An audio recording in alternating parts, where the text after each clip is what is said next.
Hey guys, Rick Stone here from the website Our Stony Acres. Welcome to our YouTube channel. While you're here, please make sure you subscribe, and when you subscribe, click that notification bell so that you get notice of any new videos that we release, which we do 4 to 6 times a month.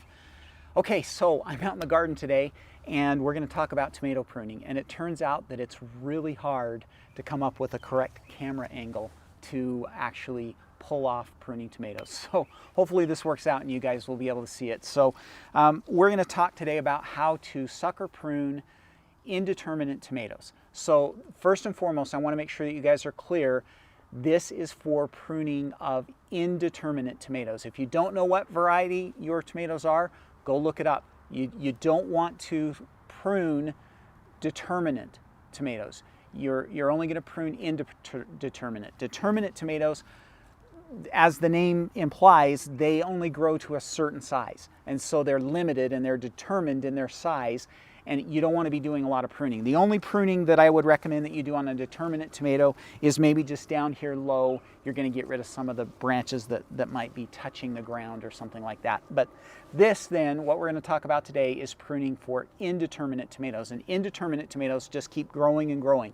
If they were in their native environment, which is Central and South America, they're perennials. So the vines just keep getting longer and longer and longer and longer and longer till something kills them, okay? And that would happen in our gardens too if there wasn't something that killed them, whether it's the heat or the frost or, whatever it is. So we're going to talk today about pruning, and especially about sucker pruning, and whether you should or shouldn't do it. Now, opinions really vary on this topic, and it's kind of a controversial topic in the gardening world. Some people prune, other people don't. I tend to land on the don't prune side of things. So a lot of years I won't prune. This year we've decided to give it a go, and so I'm going to go ahead and prune. But normally I grow in these cages, and if you grow in cages, and if you live in an area like mine where the growing season is relatively short, we only have about 4 months to grow tomatoes in, then pruning is definitely something that you're going to want to consider, okay? So first off, let's talk about the one thing that I do want to make sure that you recognize is you don't have to prune. If you don't want to prune, or you're afraid to prune, don't prune. Just don't worry about it, okay? It's not a have to do. The first thing that I want to talk about is this is something that you're going to do whether you're going to sucker prune or not, and that's, we want to clean up these lower branches. And I've left this. I've been meaning to film this video for about a week and a half, and I've been waiting for the right conditions to do it, and so this plant's gotten maybe a little bit more out of control than I would normally let it get. But it's a good example, because the one thing that whether you're going to sucker prune or not, you should do some lower pruning. And the reason why is we don't want these, if you can see here, we've got branches that are touching the ground, okay? And we don't want any branches that are touching the ground, because that is a very easy way to introduce soil-borne diseases. And tomatoes hate soil-borne diseases. All the wilts and bacterial things and viruses and all that kind of stuff are soil-borne. And if the leaves are touching the ground, it way increases your chances. So the first thing that we're going to want to do to this plant is we want to go down here and we're going to just get rid of all this lower growth. And especially if you planted them deep, which I do, you're going to have some branches down here low that just need to be gone. So you can actually go as far as the first fruiting bud, which here's my first fruiting bud right here. So I could come all the way up to the branch before that first fruiting bud if I wanted to. And I don't think I'm going to go quite that high, but I am going to get rid of a lot of these lower branches, because they're going to touch the ground eventually, and I just don't want that happening. This one's a sucker, so we'll get rid of it. Okay, so I'll do a little bit of a cutaway here so that you guys can see a little bit better what I did. Get those a little bit cleaner. But now we're to a really good example. So hopefully you guys will be able to see this. I'll do some cutaways too so that you can see it. But this is our main stem. So here's our main stem going all the way up to here. And if you look really close, and let me get these leaves back out of the way so that hopefully you guys can see this. If we look really close right here, This is the main branch. This is a leaf branch. So this is a supporting branch. It's not going to have any fruit or anything on it. And right here in this joint, it's called the axil of the leaf axil, we have a sucker that's growing, and that's this right here, okay? And if we let this continue to grow, this would actually just go crazy all the way out here and would almost create its own new plant.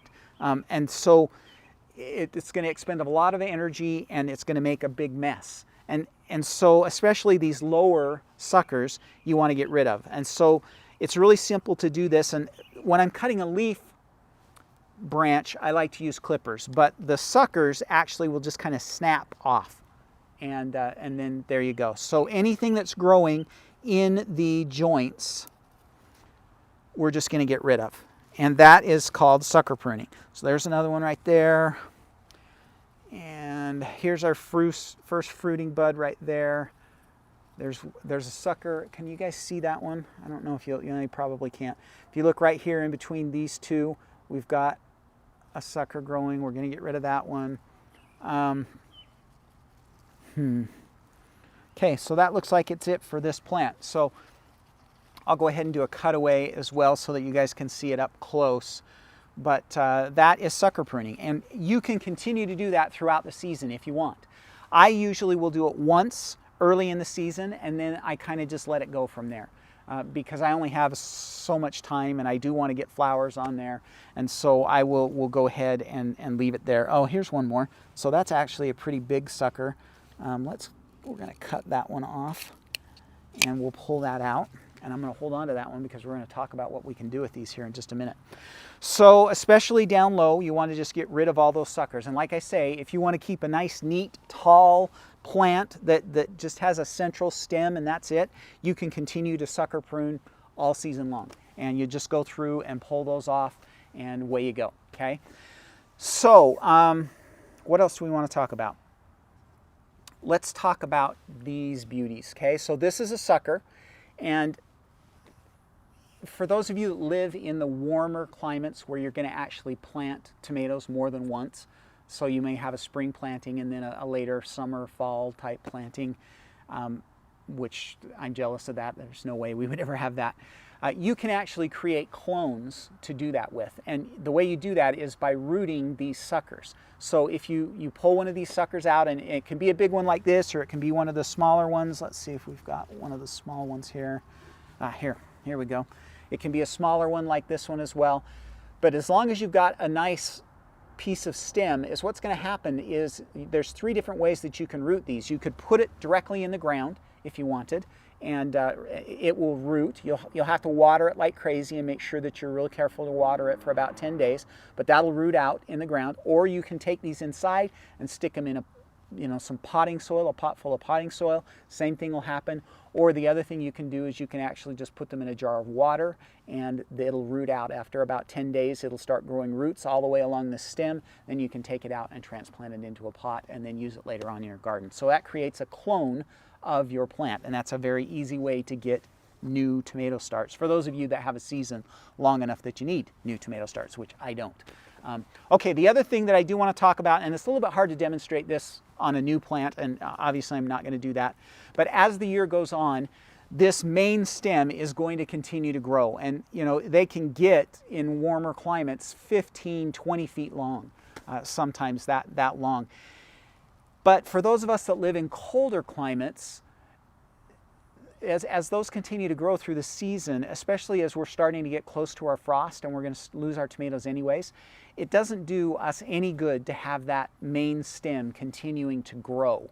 And so we can do what's called topping, and is what you would do. And again, you have to visualize this because it's going to be a much bigger plant then. But is what you'll do is you'll find this central leader and you top it. You cut the top right off, and what that does is then it stops growing.